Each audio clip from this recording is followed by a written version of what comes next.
একটি গ্রাম ছিল। সেই গ্রামে প্রত্যেকটি বাড়িতেই মুরগি হতো এবং ওই মুরগিগুলো প্রতিদিন সকালে মানুষদের ঘুম থেকে জাগিয়ে তুলতো। মুরগিগুলো বুঝতে পারত যে ওদের ডাকে মানুষ ঘুম থেকে উঠতে পারে। একদিন ৩ জন দুষ্ট বাচ্চা মুরগিগুলোকে জ্বালাতন করেছে এবং তাদেরকে মেরেছে।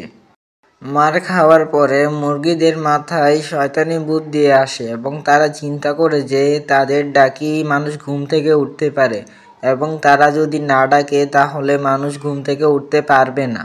তাই তারা ঠিক করে যে কাল থেকে মানুষদের আর ডেকে তুলবে না, তাহলেই তো মানুষগুলো তাদের গুরুত্ব বুঝতে পারবে।